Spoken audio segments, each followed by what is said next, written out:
घाघरा स्थित तजना नदी पुल double murder case का खुलासा, 6 आरोपी गिरफ्तार। खूंटी थाना क्षेत्र के घाघरा स्थित तजना नदी पुल के पास 10 जुलाई को मिले युवक और महिला के दोहरे हत्याकांड का पुलिस ने खुलासा कर दिया है। मामले में विशेष जांच दल ने त्वरित कार्रवाई करते हुए 6 आरोपियों को गिरफ्तार किया है। पुलिस ने हत्या में प्रयुक्त स्कॉर्पियो, लोहे की रॉड, दोनों मृतकों व आरोपियों के मोबाइल फोन समेत कई महत्वपूर्ण साक्ष्य भी बरामद किए हैं। पुलिस के अनुसार 10 जुलाई को तजना नदी पुल के समीप एक अज्ञात युवक और एक अज्ञात महिला का शव मिलने के बाद खूंटी थाना में प्राथमिकी दर्ज की गई थी। मामले की गंभीरता को देखते हुए पुलिस अधीक्षक के निर्देश पर अनुमंडल पुलिस पदाधिकारी के नेतृत्व में एसआईटी गठित की गई। जांच के दौरान पुलिस ने सबसे पहले कुंदन प्रामाणिक उर्फ संजीत को गिरफ्तार किया। पूछताछ में उसने हत्या में अपनी संलिप्तता स्वीकार करते हुए अन्य सहयोगियों के नाम बताए। इसके बाद पुलिस ने क्रमांश, जितेंद्र सिंह, रितेश चीफ, बड़ाइक, मदन ठाकुर, सती देवी तथा विजय रंजन शर्मा को गिरफ्तार कर लिया। रिपोर्टर जितेंद्र सार, बुंडू, खूंटी। वो अज्ञात एक युवक और एक युवती का शव बरामद हुआ था तजना नदी पुल के पास से, कि खूंटी थाना क्षेत्र अंतर्गत आता है। उसमें कांड की गंभीरता को देखते हुए हम लोगों ने एक टीम का गठन किया, जिसका नेतृत्व अनुमंडल पुलिस पदाधिकारी खूंटी कर रहे थे। उसमें हम लोगों ने त्वरित अनुसंधान करते हुए जो भी लोग इसमें संलिप्त थे उनकी अरेस्टिंग की है और उनके पास मर्डर वेपन भी हम लोग को बरामद हुआ है। उनके निशानदेही के आधार पर हम लोगों को उनके द्वारा जो स्कॉर्पियो ब्लैक रंग की इन लोगों ने इस्तेमाल की थी उस घटना को अंजाम देने के लिए, उसको भी हम लोगों ने बरामद किया है। इसमें अभी जो जांच हुई है उसके अंतर्गत इन लोगों का हस्बैंड वाइफ का आपसी डिस्प्यूट चल रहा था काफ़ी दिन से, जिसके चलते इस घटना को अंजाम देने की बात सामने आ रही है और इसमें जो भी लोग इन्वॉल्व थे उन लोगों को हम लोग आज अरेस्ट करके न्यायालय के समक्ष उपस्थापित कर रहे हैं। क्या कारण था सर उसका? ये जिस लड़की की हत्या हुई है वो लड़की का अपने पति से काफ़ी दिन से विवाद चल रहा था। इनका आपस में कोर्ट में एक मेंटेनेंस का केस भी चल रहा था और यह लड़की अपने 5 साल के बच्चे को, जो कि इसके पूर्व पति के साथ रह रहा था, उसको लेने के लिए उसके पास गई थी। उसी क्रम में इन लोगों के बीच में कुछ विवाद हुआ, जिसके बाद इस घटना को इसके पति ने अंजाम दिया। क्या पता चल रहा है कि कोई लड़का से भी अफेयर था जिसके कारण? इन सब बिंदुओं पे हम लोग जांच कर रहे हैं जो है, परंतु अभी इस पर कुछ भी कहना जल्दबाजी है।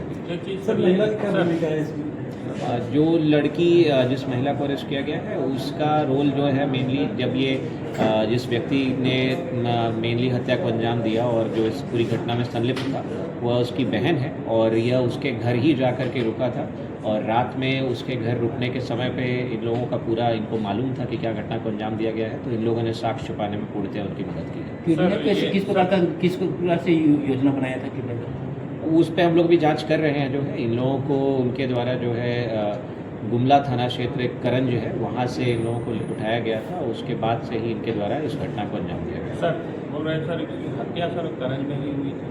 ऐसा अभी हम लोग को तो लग रहा है कि हत्या यहीं पे किया गया है और बाकी जांच में अगर कुछ आएगा उसके अलग तो हम लोग उस पर भी देखेंगे। सर जो मृतक की जो पति है जो गिरफ्तार, क्या दूसरी शादी कर लिया है?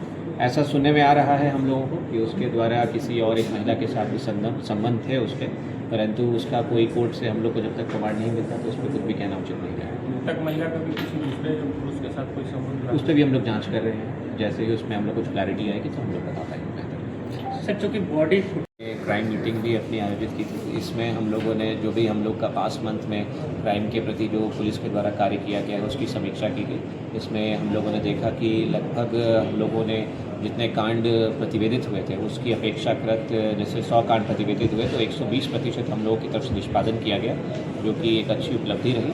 उसके अलावा जो पास्ट के बहुत सारे केसेस थे उनको भी डिस्पोजल किया गया। वारंट और जो कुर्की हैं उनके भी निष्पादन में काफ़ी प्रगति आई है।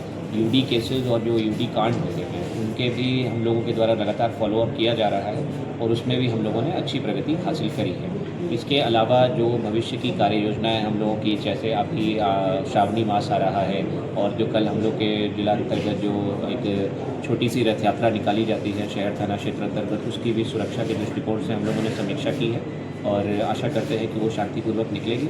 इसके अलावा जो भी हम लोगों के पूर्व के जो वारंटी हैं और जो पूर्व के आपराधिक प्रवृत्ति के लोग हैं उनके ऊपर गहन निगरानी रखने हेतु भी हम लोग ने अपनी स्ट्रैटेजी बनाई है इसके साथ ही साथ हम लोगों ने एक पूरा रोस्टर तैयार किया है उन सभी अपराधियों का जिनका आपराधिक इतिहास रहा है, मुख्यतः 17 CLA वाले जो एक्ट हैं उनके और जो NDPS वाले कांड हैं और जो आर्म्स एक्ट के केसेस हैं। इसका एक पूरा एक बुकलेट हम लोग के द्वारा बनाया गया है जिसको हम लोग C360 भी कह रहे हैं कि इसमें क्रिमिनल प्रोफाइलिंग हम लोग ने बहुत डिटेल तरीके से की है। उसमें जो भी क्रिमिनल्स रहे हैं जिनका आपराधिक इतिहास है उनके बारे में सभी प्रकार की डिटेल्स, उनकी बैंकिंग की डिटेल्स और उनके Aadhaar card, PAN card, mobile number, उनके पास उनका आज के समय में क्या रोज़गार है, वो लोग क्या कार्य कर रहे हैं, उसके ऊपर भी हम लोगों ने कार्य योजना बनाई है जिससे कि हम लोग खूंटी से अपराध और कम करने की दिशा में अग्रसर हों और खूंटी को एक खुशहाल वातावरण देने में सक्षम हों। एक मामला है सर, ब्लड बैंक में गलत ब्लड दान पर मामले पर जो है केस दायर किया गया है, उस पर क्या है?